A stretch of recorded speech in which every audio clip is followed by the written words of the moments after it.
Bismillahirrahmanirrahim. Assalamualaikum warahmatullahi wabarakatuh.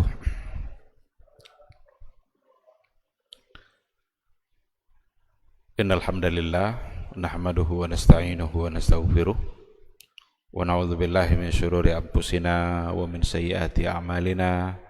May yahdihillahu fala mudhillalah wa may yudlilhu falan tajida lahu waliyyan mursyida. Asyhadu an la ilaha illallah wahdahu la syarikalah wa asyhadu anna Muhammadan abduhu wa rasuluh la nabiyya wa la rasula ba'da. Ikhwati fillah, ma'asyiral hadirin wal hadirat, Bapak-bapak, ibu-ibu yang dimuliakan Allah, mari kita bersyukur pada Allah Subhanahu wa taala pada maghrib yang penuh berkah ini. Alhamdulillah kita kembali dimudahkan oleh Allah Subhanahu wa taala untuk beramal saleh. Mudah-mudahan ibadah maghrib kita diterima, dicatat sebagai amal baik yang bisa memberatkan timbangan kebaikan kita di yaumul mahsyar. Mudah-mudahan hari demi hari catatan kebaikan kita selalu bertambah, yang untuk kemudian nanti kita berharap di yaumul mahsyar kita masuk ke dalam kelompok Ashabul Yamin. Ashabul Yamin itu orang-orang yang catatan amal baiknya mengalahkan timbangan catatan keburukan. Ikhwati fillah, sama-sama kita juga harus berselawat dan salam untuk Rasulullah sallallahu alaihi wasallam. Allahumma salli ala Muhammad wa ala ali Muhammad. Mudah-mudahan kita benar-benar mencintai beliau. Mudah-mudahan kita benar-benar merindukan Rasulullah sallallahu alaihi wasallam. Mudah-mudahan di yaumul mahsyar kelak kita bisa berjumpa dan kita bisa mendapatkan minuman yang dituangkan langsung oleh Rasulullah sallallahu alaihi wasallam. Karena dalam sebuah hadis dikatakan, kata Rasul, ana faratukum fil haud. Saya nanti tunggu-tunggu kalian di telaga. Ada telaga Rasulullah sallallahu alaihi wasallam, yang di situ ada minuman yang kalau seandainya kita sudah meminumnya, maka untuk di hari mahsyar itu kita tidak akan lagi merasa haus. Kata Rasul, man syariba minhu lam yazma abadan. Kalau siapa yang sudah meminumnya, maka dia tidak lagi akan merasa haus. Mudah-mudahan nanti kita bukan termasuk ke dalam orang-orang yang tertolak untuk mendapatkan minuman itu, tapi justru menjadi orang-orang yang berbahagia dengan diberikan minuman langsung oleh Rasulullah sallallahu alaihi wasallam. Ikhwati fillah, ma'asyiral hadirin wal hadirat, rahimani Allah wa iyyakum. Pada malam hari ini kita akan coba membahas sebuah tema yang sebentar lagi insya Allah akan kita laksanakan. Judul kita pada malam hari ini adalah fikih kurban. Ketika dikatakan fikih kurban, berarti kurban itu adalah sebuah ibadah yang harus mengacu kepada panduan yang datang dari Rasulullah sallallahu alaihi wasallam. Sama dengan ibadah-ibadah yang lain. Ada fikih salat, ada fikih taharah, ada fikih puasa, fikih haji. Semua itu adalah dalam bentuk ibadah yang kalau seandainya memang dia adalah ibadah, maka ada fikihnya, ada panduannya. Dan tabiat dari fikih itu biasanya ada hal-hal yang kadang-kadang diperselisihkan oleh para ulama. Nah, bagaimana kita menyikapi kalau seandainya ada terjadi perbedaan di kalangan para ulama? Ulama-ulama juga mengajarkan kita untuk bersikap, apa yang harus kita lakukan. fa in tanaza'tum fi syai'in farudduhu ila Allahi wa rasulih. Apabila kalian berselisih tentang perkara, tentang sesuatu, maka kembalikanlah kepada Allah dan kembalikanlah kepada Rasulullah sallallahu alaihi wasallam agar perselisihan kita itu bisa terjawab.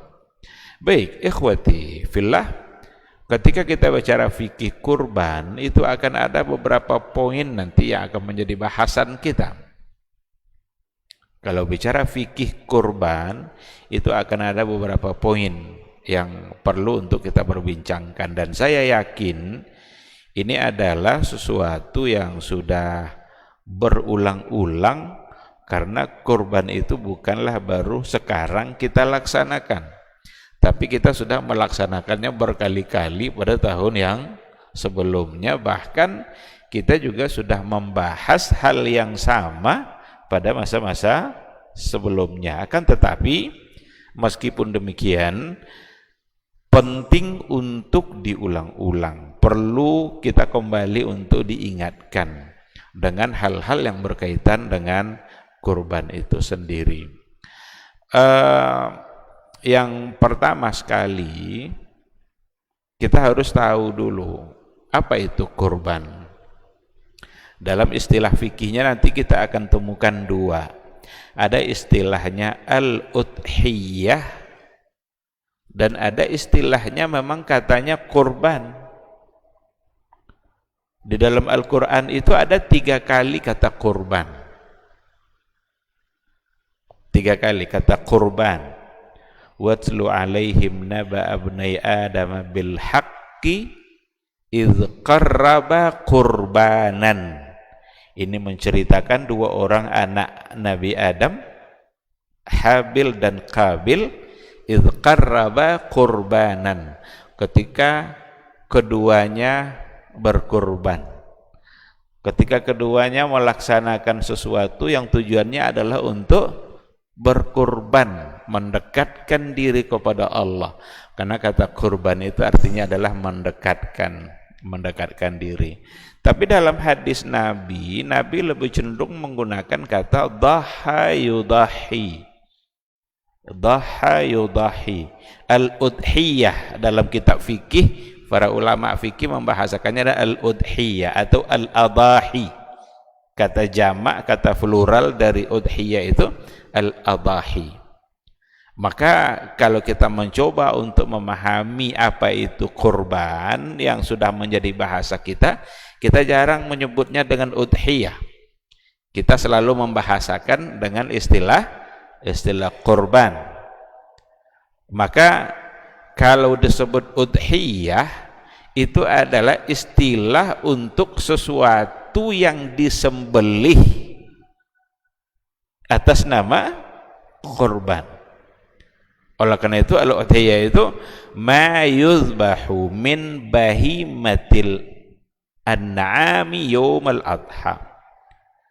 Sesuatu yang disembelih, ma yuzbahu min bahimatil an'am.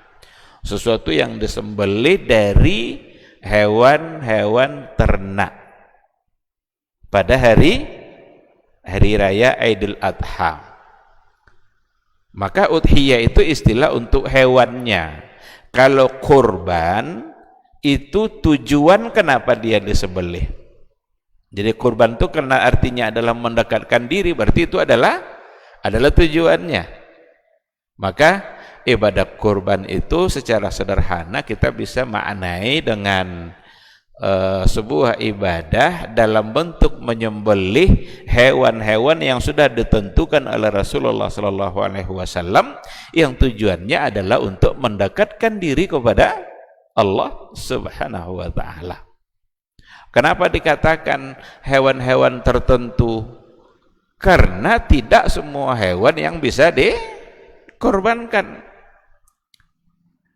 Kalau kita lihat apa yang ada pada nas, apa yang ada pada hadis-hadis Rasulullah SAW, kurban itu hanya dari 3 jenis hewan saja: unta, kemudian kerbau atau sapi dan yang sejenisnya, kemudian kambing dan yang sejenisnya, kambing, domba, biri-biri dan yang sejenisnya, kerbau, sapi, lembu, walaupun berbagai macam istilah nanti, tapi jenisnya sesungguhnya adalah sama. Atau onta.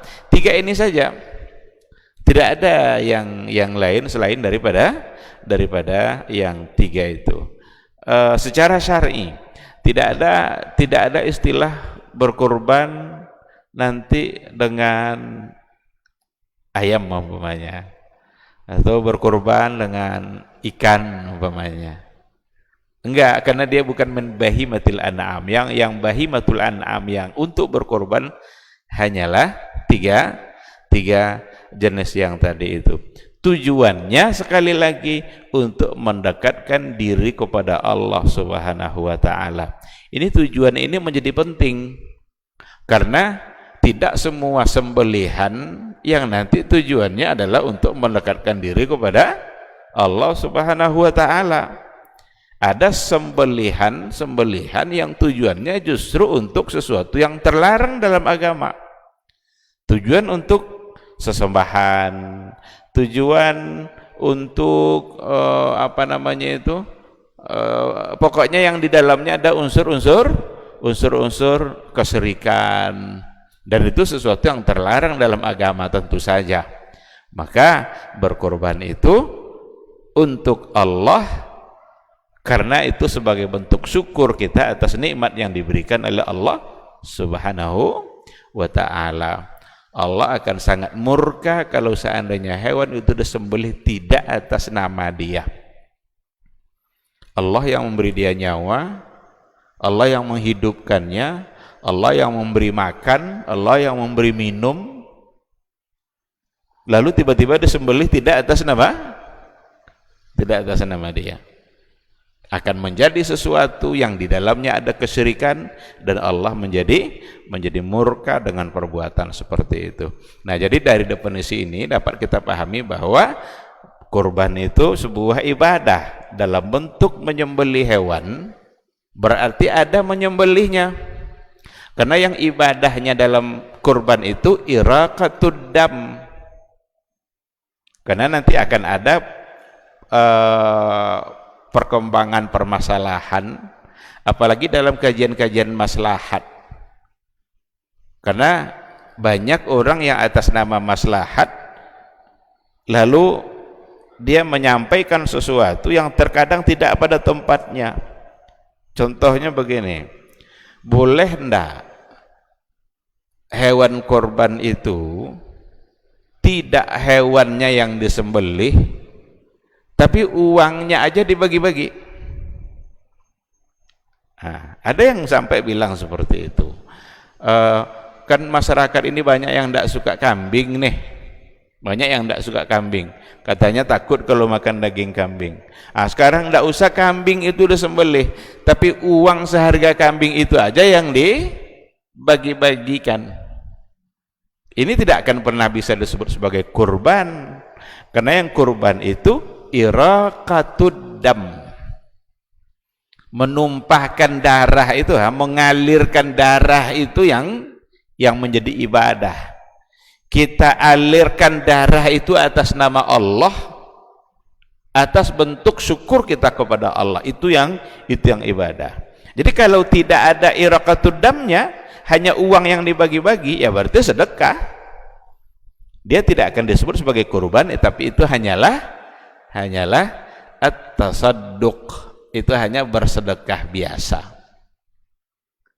Nah, oleh karena itu apa yang telah ditentukan oleh Rasulullah SAW, bentuknya dan waktunya, maka harus kita ikuti.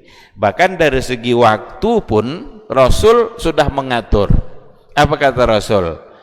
Barang siapa yang menyembelihnya sebelum sholat, berarti itu bukan ibadah korban. Dia hanya menyembelih biasa dan mensedekahkan dagingnya. Sembelihan juga, tapi kalau dilakukan sebelum sholat, maka berarti tidak disebut sebagai sebagai kurban. Yang menyembelihnya setelah sholat itulah yang ibadah kurban. Begitulah Nabi mengatur amalan-amalan dalam ibadah kurban, dan kita wajib mentaatinya. Karena itu yang dilakukan oleh Rasulullah. Jadi jangankan merubahnya kepada uang untuk dibagi-bagi, disembelih di luar waktu saja tidak disebut sebagai kurban. Tapi bisa saja itu sebagai satu kebaikan, karena dia akan bagi-bagikan juga dagingnya, cuma tidak masuk, dia belum berkorban, dia tidak masuk ke dalam ibadah kurban, hanya membagi-bagikan daging dalam bentuk sedekah biasa saja. Baik, poin yang berikutnya, apa hukumnya berkorban itu? Apakah hukumnya wajib ataukah sunnah muakkadah? Dalam hal ini ada dua pandangan para fuqaha. Jumhurul ulama dari kalangan dari mazhab Syafi'i, mazhab Maliki, mazhab Hambali, jumhurul ulama mengatakan bahwa berkorban itu hukumnya adalah sunnatun muakkadah. Sunnah muakkadah, tidak sampai ke tingkat wajib. Jadi hanya sunnah muakkadah. Apa alasan mereka? Alasan mereka adalah hadis-hadis yang datang dari Rasulullah SAW, perintah-perintah yang ada dalam Al-Quranul Karim, yang para jumhur ulama tadi tidak dalam ijtihad mereka mengatakan tidak sampai ke tingkat wajib, walaupun di situ ada perintah. Dan dibuktikan oleh para sahabat juga, di mana mereka agar membuktikan bahwa kurban itu tidak sampai ke tingkat wajib, sekali-kali mereka meninggalkan kurban. Siapa contohnya? Abu Bakar As-Siddiq. Dalam satu ketika dia beli daging itu di pasar 3 kilo saja. 3 kilo itu yang dibagikannya kepada fakir miskin. Lalu ia mengatakan, inilah kurbannya Abu Bakar di tahun ini. Seperti yang disampaikan riwayat itu oleh Imam Syatibi dalam kitab Al-Muwafaqat. Dan juga bukan hanya Abu Bakar, ada di antaranya sahabat yang lain, kalau nggak salah di antaranya juga adalah Ibnu Abbas. Hanya membeli beberapa kilo daging saja lalu dibagikan, dan dia mengatakan inilah kurbannya Ibnu Abbas di tahun ini. Tujuan dia adalah untuk menyampaikan bahwa kurban tidak sampai ke tingkat wajib. Maka mereka mengatakan hukumnya adalah sunnatun muakkadah, sunnah tapi ditekankan. Tetapi berbeda dengan Abu Hanifah justru yang mengatakan bahwa berkorban itu hukumnya adalah wajibun 'alal qadir, wajib bagi yang mampu. Apa alasannya?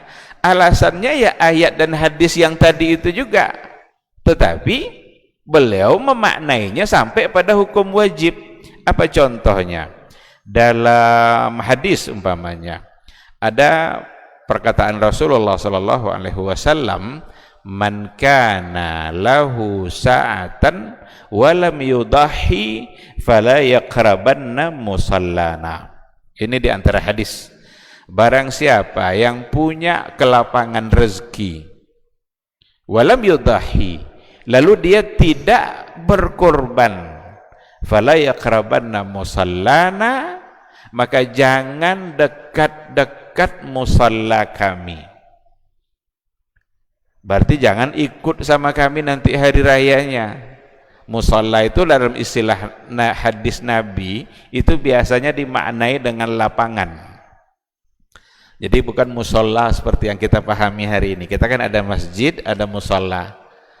Musalla dalam hadis Nabi biasanya itu maknanya adalah lapangan, karena Nabi biasanya berhari raya di lapangan. Idul Fitri, Idul Adha biasanya Nabi mengerjakannya di lapangan. Kenapa dikerjakan di lapangan? Agar semua orang bisa hadir. Bahkan perempuan-perempuan yang dalam keadaan halangan pun boleh menghadirinya, tapi tidak ikut sholatnya. Hanya ikut untuk bergembira, menikmati kebahagiaan di hari raya itu. Mereka disuruh keluar semua. Sehingga Rasul mengerjakannya di lapangan. Yang dikatakan di hadis itu musalla. Jadi ketika dikatakan fala yaqrabanna musallana oleh Abu Hanifah, ini adalah ancaman. Berarti kalau sampai Nabi mengatakan enggak usah dekat-dekat musalla kami bagi yang tidak berkorban, ini tidak sekedar sunnah berarti kan? Maka dia mengatakan itu hukumnya adalah wajibun, tetapi bagi yang mampu. Karena Nabi sendiri mengatakan man kana lahu sa'ah, barang siapa yang punya kelapangan rezeki. Apa batas kelapangan rezeki itu? Batas kelapangan rezeki itu ya dia mempunyai kebutuhan-kebutuhan dia, dan sisa dari hartanya itu bisa untuk membeli hewan kurban. Itu sudah menjadi batas kelapangan rezeki.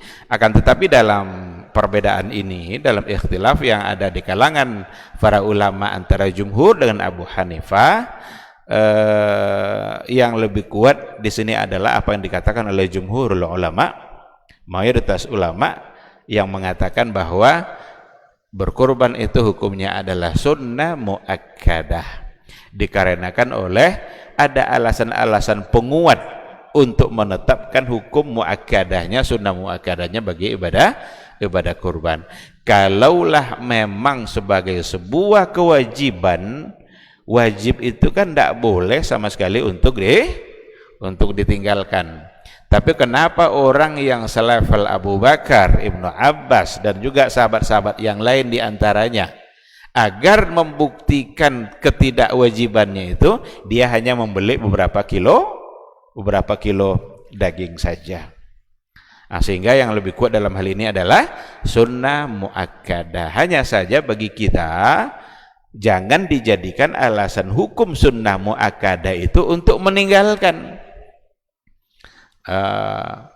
Kan ada kesalahan dalam beragama, sengaja meninggalkan sesuatu karena hukumnya sunnah atau sunnah muakkadah. Ini cacat cara berpikirnya.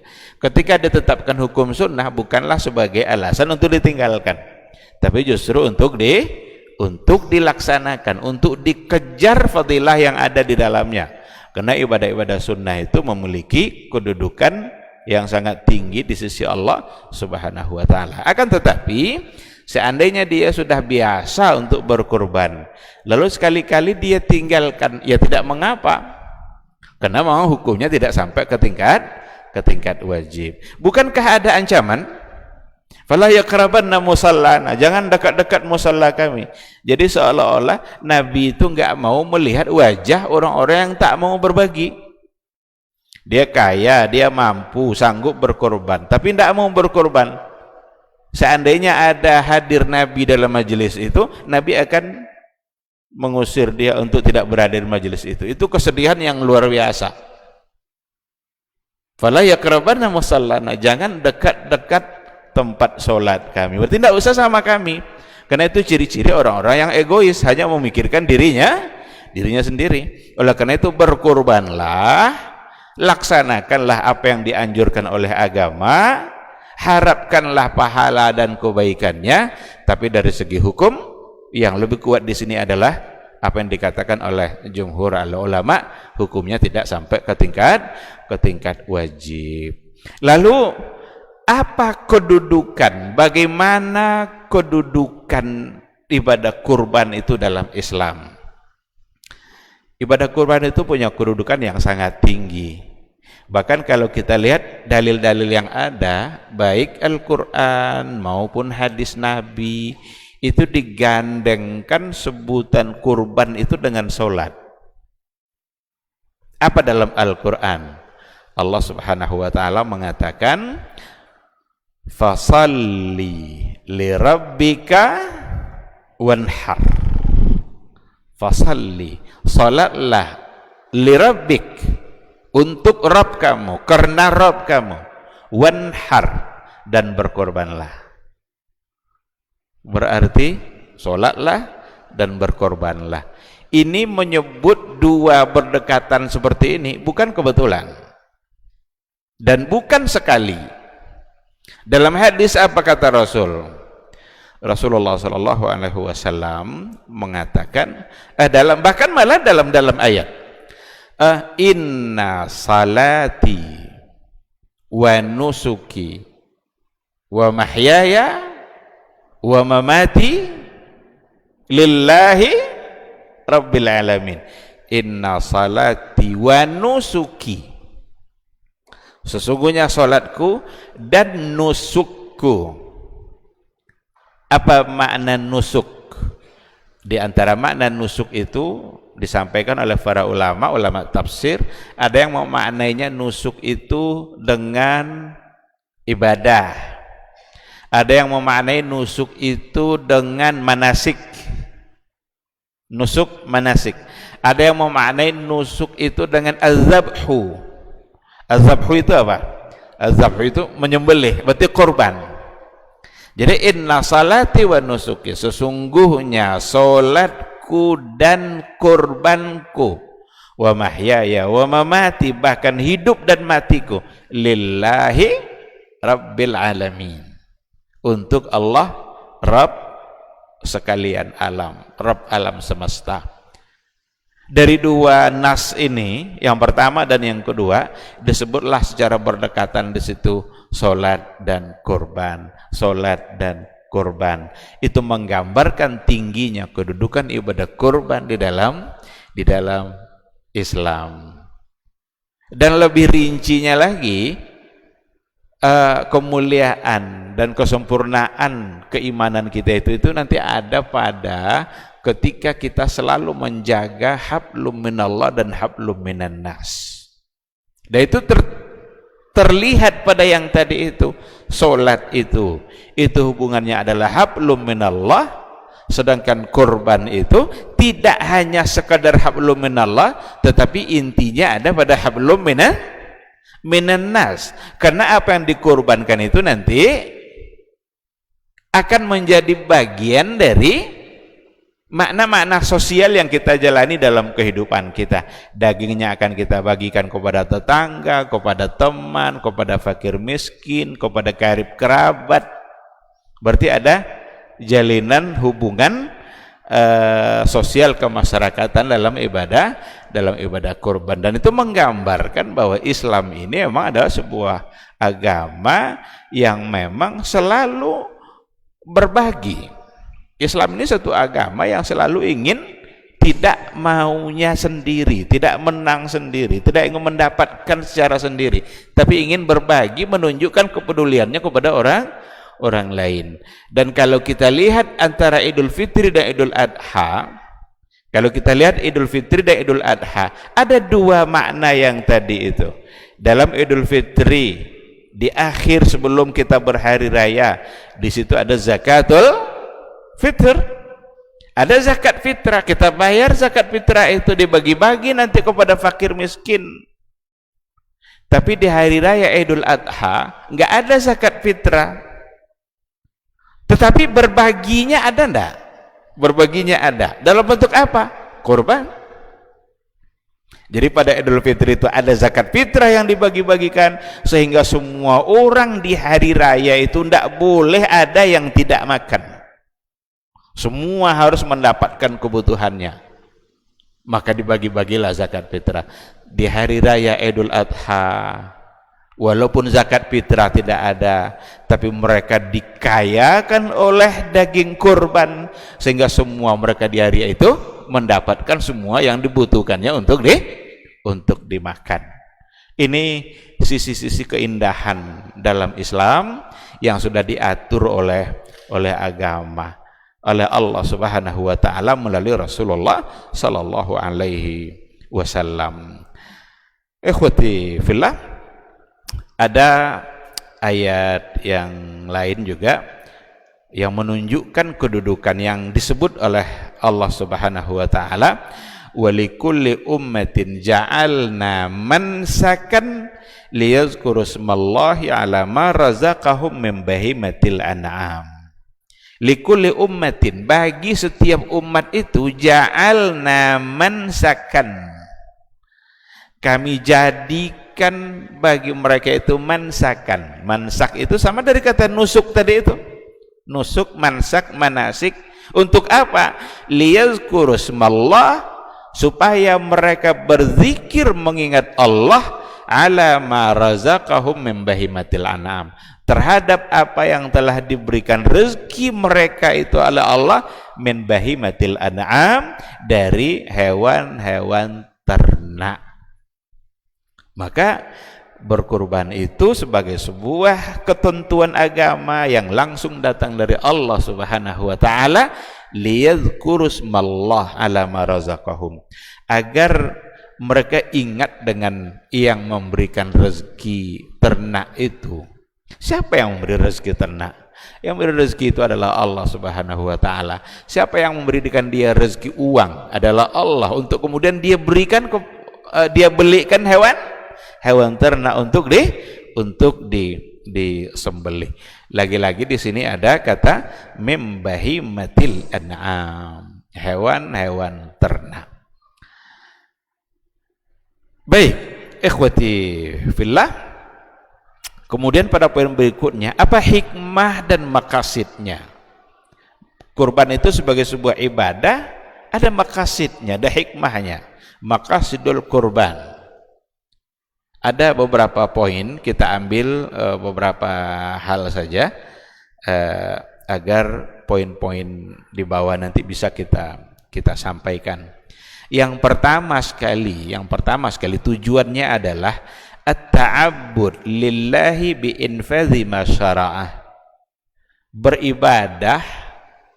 Jadi kurban itu tujuan pertamanya adalah at-ta'abbud lillah, beribadah kepada Allah bi infadhi ma syara'ahu, dengan cara melaksanakan apa yang telah disyariatkannya. Oleh karena itu kurban itu sebagai sebuah ibadah. Maka karena dia adalah ibadah, maka benar-benar harus lillah. Benar-benar harus karena Allah, karena dia adalah ibadah. Sebagaimana ibadah-ibadah yang lain, tidak boleh kita berikan kepada selain Allah, tidak boleh kita laksanakan atas nama selain Allah. Begitu juga dengan kurban. Bi'infadhi masyara, dengan melaksanakan apa yang telah disyariatkannya.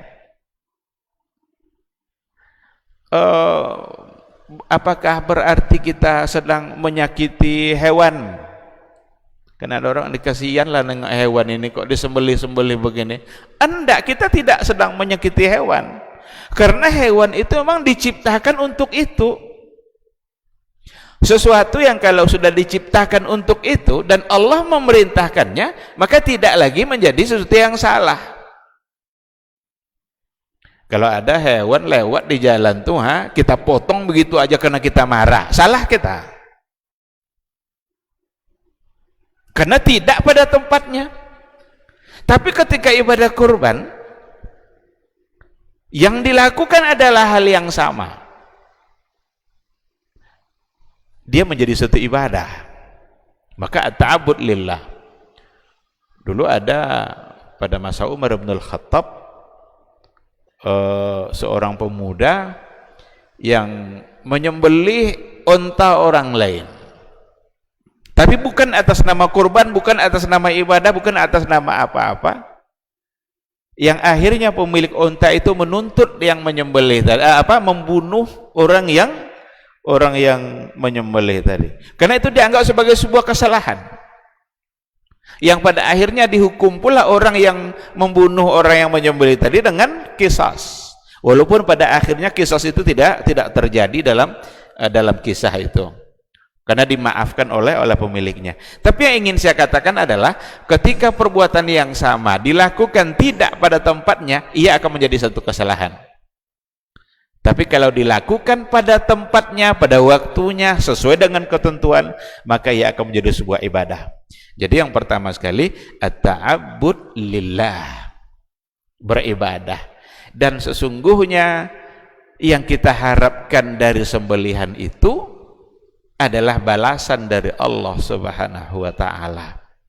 Karena yang akan sampai kepada Allah itu kan bukan dagingnya, juga bukan darahnya. Itu kata ayat. Apa kata Allah? La yanalallaha luhumuha wala dima'uha walakin yanaluhu taqwa minkum. Yang akan sampai kepada Allah itu bukan dagingnya, bukan darahnya. Darahnya akan diserap oleh tanah, tertimbun sudah. Dagingnya akan dibagi-bagi, ada yang dimakan sendiri, ada yang untuk dihadiahkan, ada yang untuk fakir miskin. Tidak sampai pada Allah. Walakin yanaluhu taqwa minkum. Yang akan sampai kepada Allah itu adalah ketakwaan yang mendasari perbuatan kurban itu. Oleh karena itulah ibadah kurban itu bukti dari ketakwaan seseorang, bukti dari seseorang ingat kepada yang memberikan nikmat, bukti seseorang dia cinta sama saudaranya. Ini semua rangkaian yang ada dalam ibadah kurban itu. Bukti ketakwaan, bukti cinta kepada Allah, bukti syukurnya kepada Allah, bukti dia cinta kepada orang lain.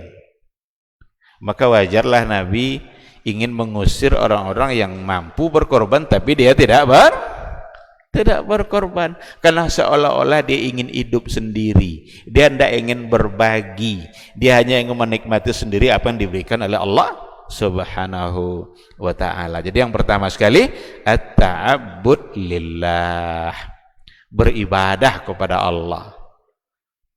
Oleh karena itu, ini salah satu dari jenis ibadah yang akan meningkatkan dan menambah kedekatan kita kepada Allah, dan bahkan akan memperbanyak nikmat dan rezeki yang datang dari Allah Subhanahu wa ta'ala. Karena salah satu dari cara untuk memperbanyak rezeki itu adalah dengan membagi-bagikan apa yang dia punya, termasuklah diantaranya dengan cara berkorban. Maka takkan ada orang yang bangkrut gara-gara berkorban.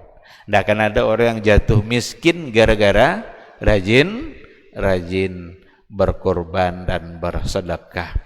Baik, yang kedua tujuannya adalah syukrul lillahi ala ni'matil muta'addidah, ala ni'amihil muta'addidah. Seperti yang tadi kita katakan, selain itu daripada bentuk ibadahnya kepada Allah, bentuk penghambaannya kepada Allah, bentuk ketundukannya kepada Allah, tapi yang kedua adalah syukrul lillah.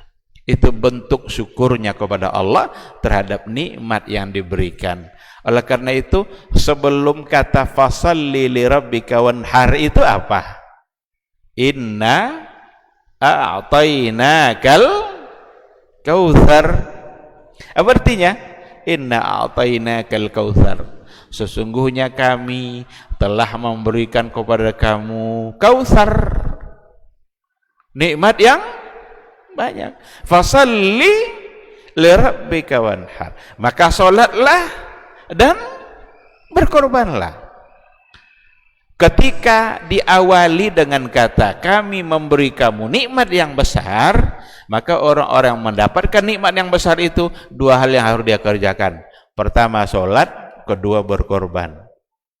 Kalaulah ada orang yang semakin banyak nikmat Allah padanya tapi semakin malas sholat, ini luar biasa durhakanya nih.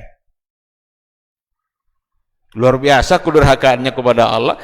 Setelah diberikan nikmat yang begitu besar, justru gara-gara nikmat itu yang membuat dia jarang lagi untuk ke masjid. Padahal kata-kata fasalli, sholatlah, itu ada pada setelah Allah beritakan bahwa kami telah memberikan nikmat yang besar. Jadi dua hal bagi kita yang diberikan nikmat oleh Allah. Pertama sholat, kedua berkorban. Akan harus semakin rajin sholat kita ketika diberikan nikmat oleh Allah Subhanahu wa taala, dan semakin mudah untuk memberikan harta dalam bentuk kurban. Maka berkurban itu diantara hikmah dan maqasidnya syukur lillahi ta'ala ala ni'amihil muta'addidah.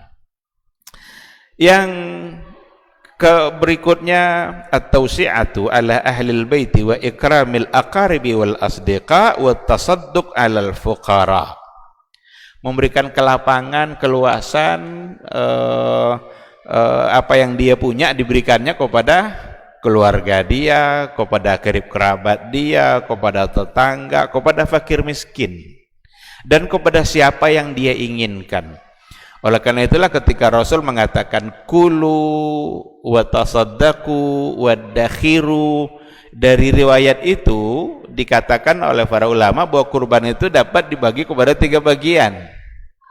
Ada yang untuk dia, ada yang untuk karib kerabat atau teman yang ingin diberikannya hadiah, kemudian wa tasaddaqu, ada yang untuk disedekahkan. Kalau bahasa sedekah itu biasanya untuk fakir miskin.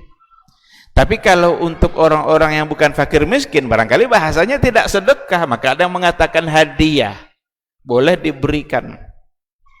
Oleh karena itu kurban itu untuk dia dan keluarga, kemudian juga untuk orang-orang yang dia ingin memberikannya, dan untuk fakir miskin yang memang mengharapkan dan menunggu-nunggu adanya bagian untuk dia nikmati.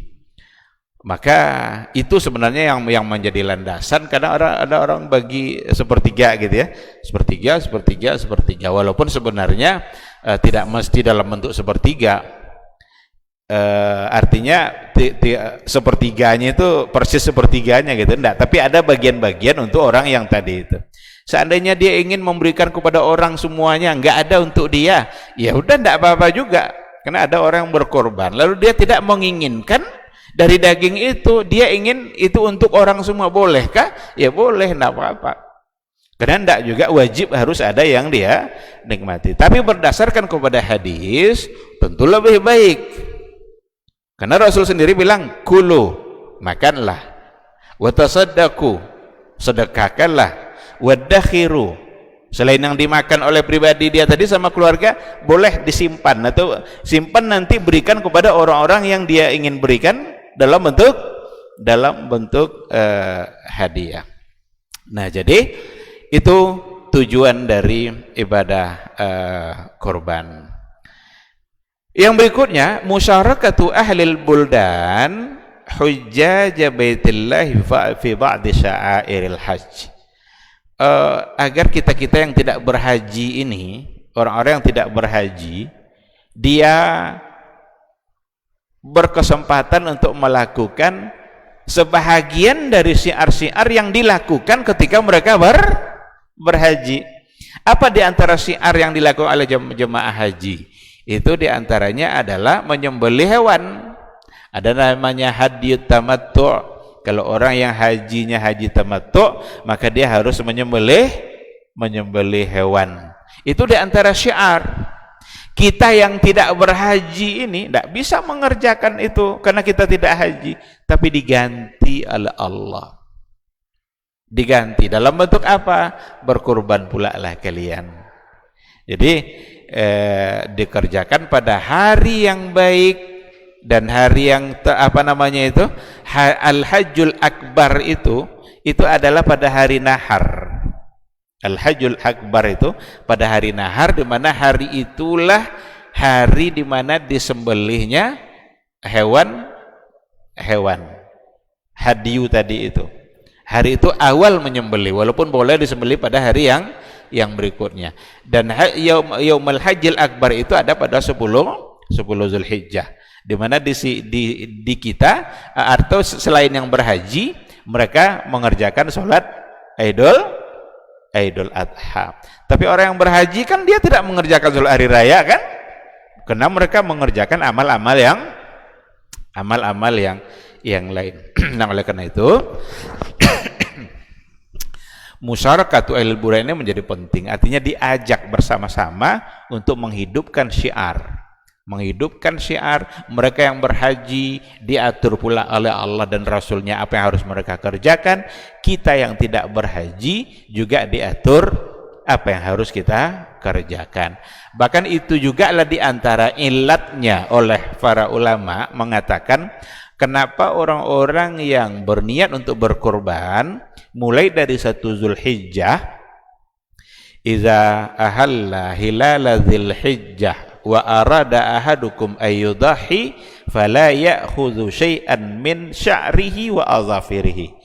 Apabila sudah masuk bulan Zulhijjah dan di antara kalian ada yang berniat untuk berkorban, maka hendaklah dia untuk tidak mengambil, memotong kukunya dan memotong rambutnya.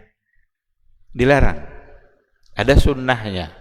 Jadi siapa yang sudah berniat berkorban, nanti kalau sudah masuk 1 Zulhijjah, berdasarkan kepada hadis tadi riwayat Imam Muslim, dan hadisnya adalah hadis yang sahih, ada satu sunnah, nggak usah potong lagi rambutnya, kukunya, dan nggak usah lagi cukur rambut. Rambut itu mencakup rambut kepala, kumis, bulu ketiaknya, apa yang ada pada badan dia. Apa kata Imam Nawawi di antaranya?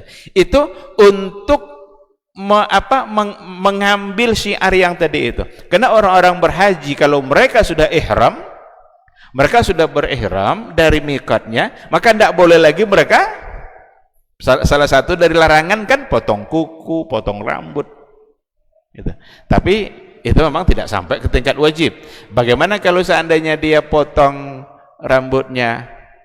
Ya udah, berarti dia tidak mendapatkan sunnahnya. Jangan pula nanti jadi alasan dia udah berniat nih, tapi karena hari ketiga dia potong kuku, aduh saya nggak jadilah berkorban. Kenapa? Terlanjur potong kuku. Ini nyari-nyari alasan tidak mau berkorban nih kalau gini nih. Tidak boleh jadikan alasan. Kalau memang dia sudah terlanjur potong, udah lanjut saja kurbannya. Tapi sebaiknya dia untuk menyempurnakan pahalanya, dia laksanakan apa yang diajarkan oleh Rasulullah Shallallahu Alaihi Wasallam. Kapan baru dia potong? Nanti ketika dia sholat, kemudian hewannya juga sudah dipotong. Bagaimana kalau hari raya haji pas mau sholat itu kumisnya panjang-panjang ini? Tidak apa-apa, karena itu sedang mengerjakan perintah Rasul. Jadi kalau sedang mengerjakan perintah itu, kita tidak lagi memikirkan yang tadi itu, nanti penampilan kita jadi tidak baik, kumis kita jadi panjang, kuku juga panjang, padahal kuku diminta untuk dipotong. Karena Allah yang memerintahkan, jangan pernah ragu, kerjakan, berarti tidak mengapa. Sama dengan apa, kan kita tidak boleh sujud kepada selain Allah, kan harus sujud itu hanya kepada Allah. Tapi kenapa Allah suruh iblis sujud pada Adam? Padahal Adam adalah manusia. Karena ini perintah Allah, ya wajib dilaksanakan. Kalau tidak dilaksanakan, maka jadilah iblis orang yang terlaknat, karena tidak mau mengerjakan perintah Allah. Jadi karena Allah yang memerintahkan, maka kita tinggal, dan Rasulnya, maka kita tinggal mentaatinya tanpa mencoba untuk mencari-cari alasan. Meskipun ada hal-hal yang barangkali kurang kita suka, disitulah nanti pahalanya. Baik, yang berikutnya, ihya sunnati Ibrahim. Kurban itu juga menghidupkan sunnahnya Nabi Ibrahim. Berkurban itu ternyata bukan adanya pada masa Nabi Muhammad SAW, tapi sudah mulai ada dulu pada masa Nabi Ibrahim alaihissalam. Tapi ketika diperintahkan menyembelih Ismail, Allah tidak pernah menginginkan agar Ismail itu disembelih, tapi Allah hanya ingin menguji keimanannya Nabi Ibrahim. Jadi kurban itu ujian iman juga itu. Digantilah Ismail itu dengan wa fadainahu bidzibhin azim. Baik ikhwati fillah, karena waktu Isya sudah masuk, kita akan jawab dulu suara azan. Jadi kalau Umar ini subhanallah, yang diinginkannya itu generasi-generasi luar biasa, orang-orang hebat, Lalu kemudian apa yang dilakukan oleh Umar? Fa asta'miluhum fi ta'atillah. Aku gunakan mereka ini di dalam ketaatan kepada Allah. Ketika kaum muslimin itu memiliki penyakit namanya wahan, yaitu hubbud dunya wa karahiyatul maut, cinta dunia dan takut akan kematian. Lalu Nabi menjawab dengan yang lebih penting. Apa itu? Madza a'adatta laha? Apa yang engkau siapkan untuk kiamat itu? Bin Sulaiman tadi, inti yang bisa kita ambil apa? Solehkan diri kita. Solehkan diri kita sebelum mencari rezeki. Karena kalau kita tidak soleh, kalau kita tidak bertakwa kepada Allah Subhanahu wa ta'ala dalam mencari rezeki itu akan terasa sulit.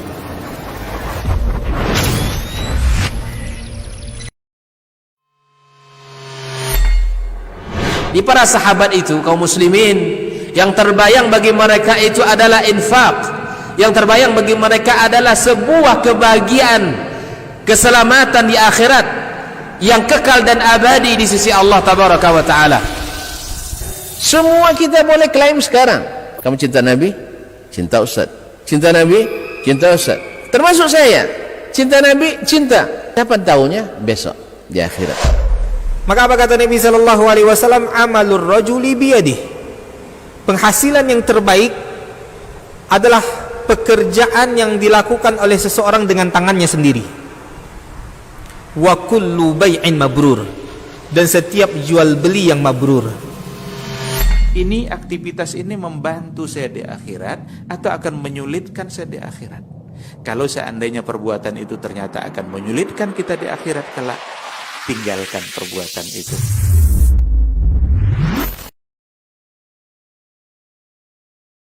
Majtama'a qaumun fi baitin min buyutillah yatluna kitaballah wa yatadarasunahu fima bainahum illa nazalat alaihimus sakinah wa ghasyiyatuhumur rahmah wa haffat bihimul malaikah wa dzakarahumullahu fiman indah.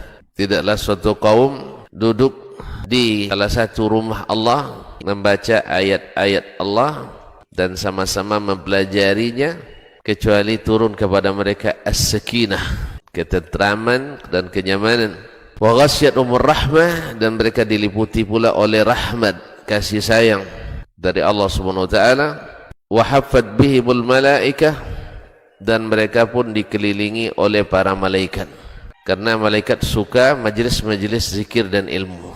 Wa dzakarahumullahu fiman indah, dan Allah akan banggakan sebut-sebut mereka di kalangan malaikat-malaikat yang ada di sisinya, di masyarakat atas. Mudah-mudahan kita termasuk yang sering disebut-sebut di sisi Allah, di kalangan para malaikat, dan di akhir majelis ini mudah-mudahan kita pula mendapatkan seperti yang tersebut dalam hadis qudsi, qumu maghfuran lakum, silahkan berangkat meninggalkan majelis ini dalam keadaan diampuni dosa-dosa kalian.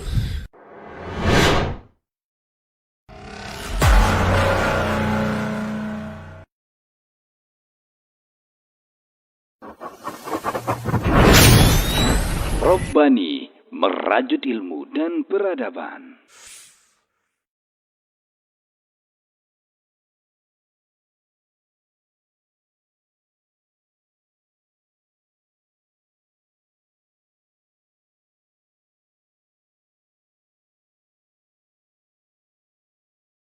La ilaha illallah Muhammadur Rasulullah sallallahu alaihi wasallam. Bismillahirrahmanirrahim. Alhamdulillah, wassalatu wassalamu ala Rasulillah wa ala alihi wa sahbihi wa mawala. Ikhwati fillah, kita lanjutkan sedikit materi kita. Tadi kita sudah sampai pada hikmah dan maqasidnya. Ternyata ada banyak tujuan dan banyak hikmah yang didapatkan di balik pelaksanaan ibadah kurban. Saya sedikit ingin singgung, ada beberapa masalah. Ini masalahnya akan sangat banyak sekali. Tadi sore saya coba baca, ada catatan ringan yang ditulis oleh Muhammad ibn Saleh al-Munajjid. Judulnya 67 masalah dalam kurban. Nah, judulnya 67 masalah. Berarti di dalamnya ada banyak masalah fikih. Dan belum memberikan penjelasan secara ringkas. Kita ambil contoh. Di antaranya adalah mana yang lebih afdal hewan untuk dikurbankan itu, kambingkah atau sapi? Ada di antara ulama mengatakan yang afdal itu kambing. Kenapa demikian? Apa alasannya? Karena Rasul selalu berkurban dengan kambing. Pernah Rasul berkurban 2 ekor, dua-duanya kambing. Pernah Rasul berkurban 100 ekor, ke 100-nya kambing. Tidak ada onta, tidak ada kerbau. Pastilah yang dilakukan oleh Nabi itu yang baik.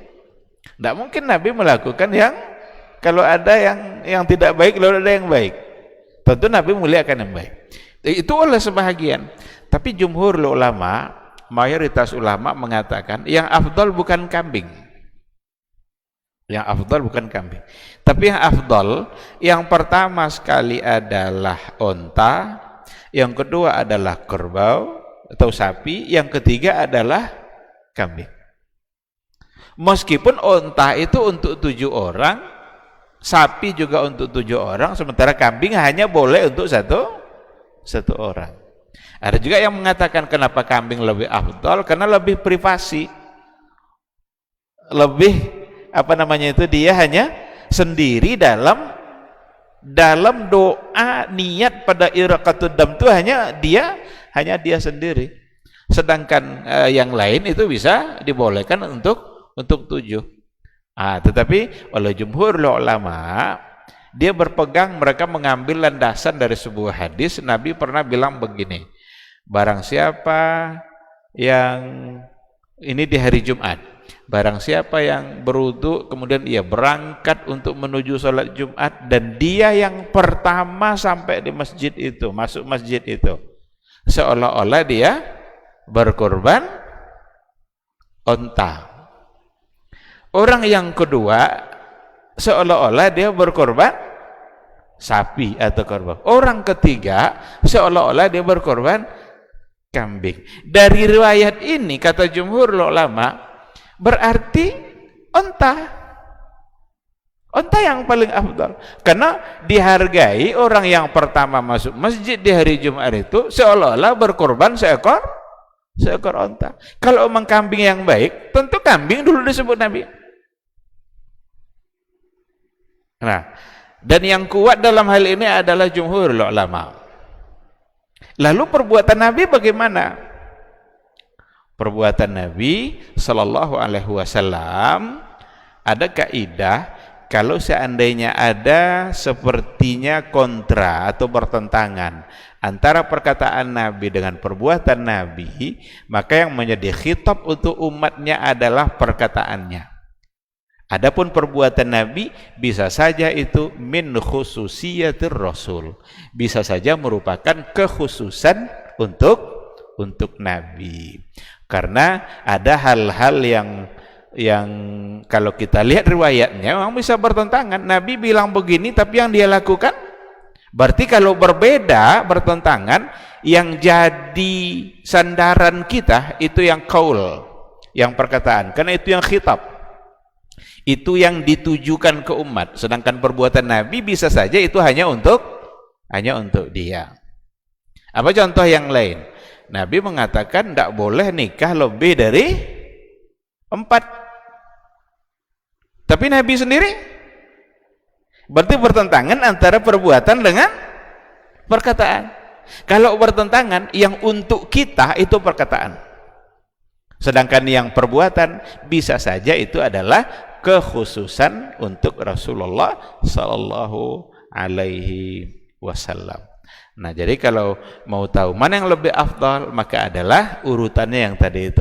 Kenapa unta? Karena tentu saja dagingnya akan lebih banyak.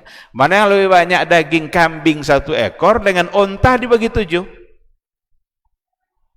atau sapi kerbau dibagi 7 dengan 1 ekor kambing? Nanti kan berimbas kepada pembagian atau kepada apa yang diberikan kepada masyarakat, mereka lebih banyak untuk mendapatkannya. Itu di antara masalah yang dibahas.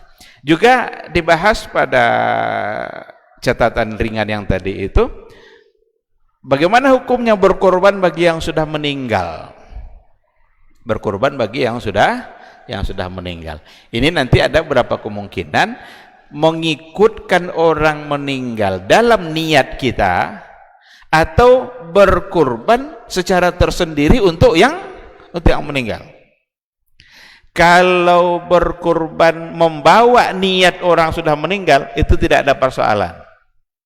Ulama bisa mengatakan itu boleh, karena Nabi sendiri dalam diantara korbannya itu ada yang diantara dia beliau pernah berkorban 2 ekor. Yang pertama dia bilang, ini adalah untuk saya dan untuk keluarga saya. Lalu ada lagi niat Nabi, ini adalah untuk saya dan untuk umatku yang tak sanggup berkorban. Berarti di antara umat Nabi ada yang masih hidup, ada yang sudah meninggal, yang jika mereka tidak berkorban, mereka masuk dalam apa yang diniatkan oleh Rasulullah Sallallahu Alaihi Wasallam. Oleh karena itu, kalau umpamanya kita berkorban, lalu kita bawa dalam niat korban kita itu orang tua kita yang sudah meninggal, dia bisa mendapatkan pahalanya, karena niat baik kita dan membawa niat itu orang lain yang sudah meninggal. Bagaimana dengan kalau seandainya berkorban secara tersendiri untuk yang sudah meninggal? Banyak di antara ulama yang mengatakan itu juga sesuatu yang dibolehkan, karena dikiaskan kepada bersedekah yang dibolehkan juga untuk orang yang sudah meninggal. Jadi seorang anak boleh dia bersedekah, mensedekahkan hartanya atas nama orang tuanya. Dan kurban itu adalah jenis sedekah yang paling baik. Karena ada iraqatud damnya, ada membagikan hartanya. Kalau sedekah memberi uang, hanya memberikan uang saja, tidak ada iraqatud damnya. Maka ada sebagian yang membolehkan, tetapi tidak menjadi satu yang disepakati. Kata Syekhul Islam mengatakan, seandainya dia mensedekahkan uang yang seharga kambing tadi, umpamanya dia ingin berniat kurban nih, tapi sekarang uang yang seharga kambing itu dia sedekahkan atas nama orang tua dia yang sudah meninggal, itu lebih baik menurut sebagian, termasuk diantaranya Syekhul Islam Ibn Taimiyah. Kenapa itu dia katakan? Li'anna, karena sesungguhnya al-udhiyata anil mayyit, berkurban atas nama mayit itu lam yakun ma'rufan indas salaf, sesuatu yang tidak dikenal pada generasi salaf dulu. Jadi pada masa dulu, ternyata pada masa sahabat tidak dikenal adanya orang yang sengaja berkurban tersendiri atas nama. Tetapi sebagian yang lain tadi membolehkan karena mengambil pada sedekah tadi itu. Sedangkan kurban itu intinya juga adalah sedekah, memberikan sesuatu kepada orang lain. Berarti dalam hal ini ada dua pandangan, antara yang mengatakan boleh dengan dikiaskan kepada sedekah secara umum, tetapi ada sebagian lain yang lebih berhati-hati karena itu tidak dikenal dulu di kalangan para salaf dulu hal yang seperti itu, sehingga lebih baik dia untuk uang yang seharga tadi itu saja dia sedekahkan atas nama orang tuanya, akan menjadi lebih baik karena dilihat dari segi landasan dan dalil itu lebih jelas landasannya. Bagaimanapun ini adalah persoalan yang diperselisihkan dan masing-masing mereka punya dalil-dalil yang ada. Terakhir ada lagi, kita ambil contoh masalah yang dibahas, dilarang untuk memberikan upah kepada tukang jagalnya, kepada tukang sembelihnya dari korban itu sendiri. Jadi perlu dipahami baik-baik, bukan berarti nggak boleh dia diberikan upah, tapi nggak boleh diberikan upah dari yang dikerjakannya. Umpamanya paha yang satu ini upah untuk yang menyembelih, berarti tidak boleh. Dia nggak boleh dijadikan upah, tapi boleh diberikan upah dari yang lain. Karena kata Ali bin Abi Thalib, wa nahnu na'khudhu min indina. Jadi Rasul kan menyuruh Ali untuk apa? Menyelesaikan korban sisa yang belum disembelih tadi. Lalu kata Rasul, jangan diberikan upah bagi yang menyembelihnya itu. Lalu kata Ali, wa nahnu na'khudhu min indina. Kami ambil dari sisi kami. Berarti boleh diberikan upah, tapi jangan dari daging. Kenapa tidak boleh? Karena daging ini sudah disembelih atas nama Allah, maka gunakanlah atas nama Allah juga. Jangan lagi mengambil keuntungan dunia kita dari apa yang kita serahkan kepada Allah. Ini juga adalah alasan tidak boleh dijual kulitnya, tidak boleh dijual tanduknya. Kan kita sudah sembelih atas nama Allah, masa mau dijual lagi? Jual itu kan berarti mengambil keuntungan dunia kita dari yang sudah kita sembelih atas nama Allah. Udah, jadikan itu milik Allah, bagikan. Miliki, simpan, sedekah, hadiahkan, kemudian dibagikan. Ada orang bilang, kan banyak orang tidak mau kulitnya Ustaz. Nanti mubazir. Itu alasan tidak bisa diterima. Kenapa demikian? Orang beli aja mau, apalagi dikasih. Jadi alasan banyak orang tidak mau itu tidak bisa. Beli aja mau dia kan. Nah, oleh karena itu, karena ada larangannya, berarti jangan kita lakukan. Jadi tidak boleh diperjualbelikan, dan juga tidak boleh dijadikan itu sebagai upahnya. Kalau mau memberi, ambil dari yang lain. Bagaimana caranya? Mungkin yang berkorban menyediakan uang lain. Ini untuk korbannya. Ini yang 100.000 nih untuk upah. Silahkan. Berarti tidak mengambil dari atau karena ini program masjid, barangkali mungkin diambil dari uang atau dari kas masjid. Kalau memang mau seperti itu, yang jelas jangan diambil dari apa yang dikorbankan.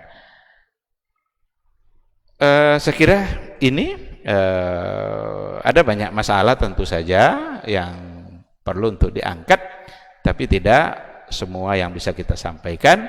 Bahkan ada hal-hal yang juga perlu untuk diluruskan. Karena ada orang tahun ini dia yang berkorban, tahun besok anaknya yang berumur 5 tahun umpamanya. Ini korban anak umur 5 tahun. Buat apa anak umur 5 tahun berkorban? Kan siapa yang mampu? Sekarang yang mampu siapa? Biarlah anak itu dulu tumbuh besar, kemudian nanti dia dimampukan oleh Allah, kemudian dia berkorban. Karena enggak ada kewajiban untuk menggugurkan ibadah kurban dari dia kan, bukan sebagai sebuah kewajiban yang harus digugurkan sehingga datang orang tua untuk berkorban atas nama dia. Itu tidak penting, tidak perlu.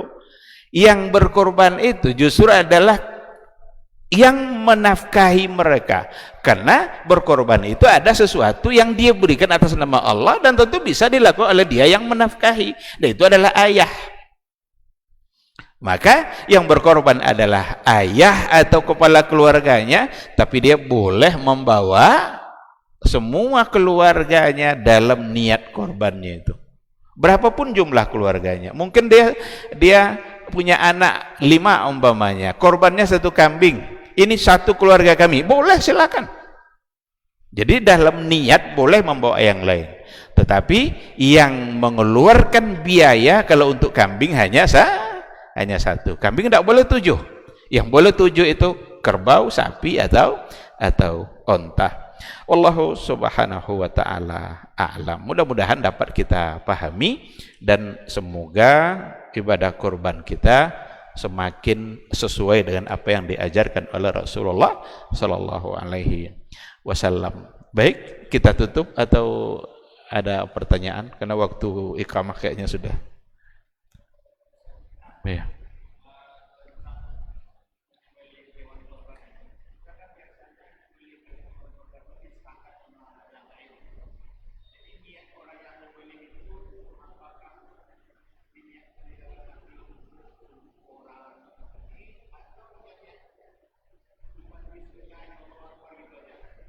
Ya, baik.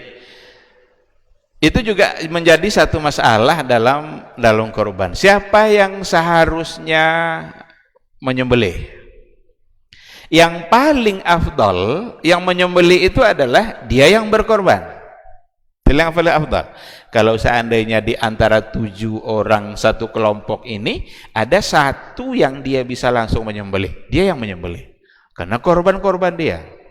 Tetapi kalau seandainya tidak ada yang bisa, karena menyembelih sapi itu tidak juga mudah. Perlu kekuatan fisik dan perlu juga kekuatan mental. Nanti berdiri lagi sapi itu nanti. Udah tumbang dia berdiri lagi. Kalau dia tidak bisa, maka boleh diwakilkan. Dan dalilnya yang tadi itu, Rasul menyembelih sampai 60 atau 63. Tapi karena Nabi udah capek kan, 63 ekor itu kan banyak tuh. Kata Rasul, Ali lanjutkan sembelihan nih, kata Rasul. Tidak dilanjutkan Nabi. Berarti Ali mewakili Rasul. Hadis ini dikatakan oleh para ulama, diistimbatkan boleh diwakilkan. Yang mewakilkan itu ketika dia menyembelih, dia harus meniatkan sembelihan untuk dia yang berkorban. Oleh karena itulah sebelum disembelih itu, yang menyembelih harus tahu ini yang 7 orang ini siapa. Maka ada baiknya kalau ditengoknya nama orang itu. Kita kalau siapa yang pernah menghadiri sembelihan di Mina itu kan tidak ada yang kita nyembelih kan, orang semua yang nyembelih itu, dan tidak mungkin juga kita menyembelih. Tapi di leher onta ini dikalungkan 7 nama tadi itu. Jadi ketika dia mau menyembelih, dia tengok, oh ini 7, inilah yang 7, inilah yang untuk yang disembelih ini. Nah kalau di kita paling diumumkan gitu kan, diumumkan sebulan. Yang menyembelih tadi dalam hati dia mesti memang Bismillah, Allahu Akbar, kemudian dia meniatkan ini adalah untuk yang 7 tadi. Dia hanya sebagai wakil dalam menyembelihnya. Tidak mungkin dia meniatkan untuk diri dia. Ada juga yang permasalahan, apakah harus orang berkorban itu melihat langsung? Kalau seandainya berkorban di tempat itu dia bisa lihat. Tapi kalau enggak gimana? Maka tidak ada keharusan. Ada orang luar negeri mengirimkan korbannya ke Indonesia. Puluhan sapi yang disebarkan di Indonesia itu datang dari Arab Saudi. Arab Saudi itu walaupun banyak dibenci oleh orang-orang Indonesia, tetapi cinta mereka sama Indonesia luar biasa. Itu hewan kurban mereka masuk terus itu untuk ke Indonesia itu. Apakah mereka menyaksikan? Tentu tidak. Jadi tidak ada keharusan harus disaksikan. Karena ada juga udah diikat kerbau itu, udah lama diikatnya, cuma karena yang 7 ini belum hadir, belum disembelih. Tersiksa enggak hewan ini? Tersiksa. Padahal meskipun saat kita menyembelih kita diminta untuk tidak menyiksa hewan. Maka di antara adabnya jangan sembelih di hadapan kawannya. Jangan diasah-asah pisau itu di depan mata dia. Kata Rasul, ingin kamu membantainya 2 kali. Jadi seolah-olah dia dibantai dua kali. Ketika ia melihat kawannya disembelih, itu ternyata walaupun dia hewan, berarti ada juga psikologi hewan itu kan, yang ternyata dia juga punya perasaan. Jadi di antara adabnya, jauhkan dari pandangan hewan berikutnya yang akan disembelih. Maka yang wakil tadi mesti meniatkan untuk orang-orang yang dia wakilkan. Allah subhanahu wa ta'ala a'lam. Baik, ikhwati fillah, saya kira cukup sampai di sini kajian fikih kurban kita. Walaupun tidak semua masalah yang bisa kita bahas, semoga yang sedikit ini menjadi ilmu, dan semoga Allah subhanahu wa ta'ala selalu membimbing kita untuk tetap istiqamah, terutama dalam melaksanakan aturan-aturan kurban pada waktunya nanti. Amin amin ya rabbal alamin. Subhanakallahumma bihamdika asyhadu an la ilaha illa anta astaghfiruka wa atubu ilaik. Assalamualaikum warahmatullahi wabarakatuh.